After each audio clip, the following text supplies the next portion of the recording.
Hi, and thanks for logging on to the Daily DVAR Halacha. And there's a brand new halacha for you, and it's for Wednesday, 17th day of March, 4th day of Nisan. Today, I want to hit the topic of Gebrochts. What is Gebrochts? Gebrochts basically means matzah that has come into contact with water. You will hear some people say, in our family, we don't eat Gebrochts. And you will hear other families say, we eat Gebrochts. So when they say they eat Gebrochts, they mean we allow ourselves to have matzah that became wet. And a family that doesn't says we don't allow ourselves to eat matzah that became wet. The idea being that if matzah becomes wet, there's small possible fears that some leavening or some chametz could have happened, because there could be some unbaked flour in a spot somewhere in the matzah, comes in contact with the water, doesn't get quickly kneaded, it just sits there soaking in the water, and that could begin the leavening process. So to those of you like me who love to crumble matzah into your chicken soup, those who don't eat gebrochts won't allow themselves to do that. They also won't have matzah balls, because that's also made of matzah or matzah meal, and it's mixed with water, and they won't allow that either. What should you do? The simple answer is you should do what your family custom is. If that's your family custom, you should probably be sticking with your family custom. If your family does not have that custom, you don't necessarily have to be stricter than the way your family raised you. If you're not sure what custom you should be accepting, I recommend you discuss that with your rabbi. Nobody will say that the other side is doing the wrong thing. It's just an extra strictness that some groups of Jews have taken upon themselves. And if you do not do it, you do not have to feel guilty at all. It's all in family customs. Interestingly, there is not much mention of this at all in the Rishonim of hundreds of years ago. They didn't talk about it much.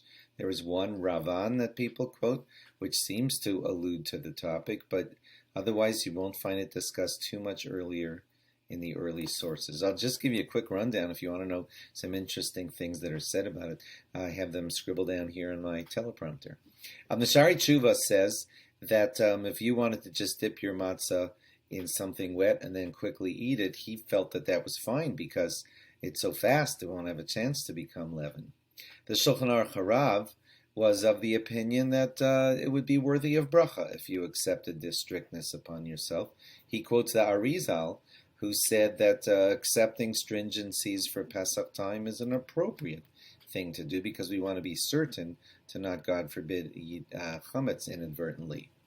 The Shulchan Aruch Harav also talks about how the reason that you don't find it much mentioned in earlier writings was because they needed their dough better than we do. We need our dough very quickly, so there's more fear that there could be some unprocessed flour.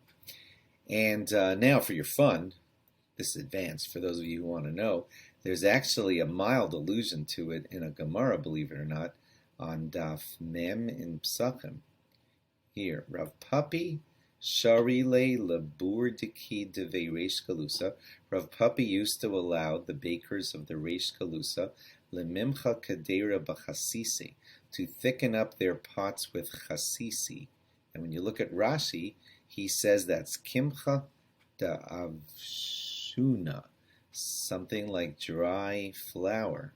And they wet their pot and somehow thickened it up with that stuff. Looks like they were allowing gebrochts. Now Tosfos vehemently talks about this and says, "V'kasha dahala el asrina."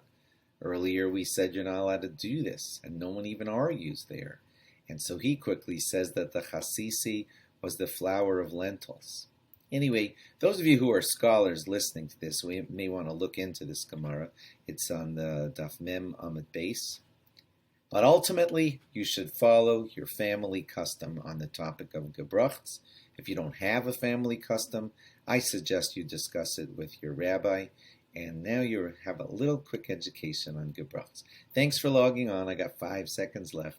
Have a great day. Log on again tomorrow. Bye-bye.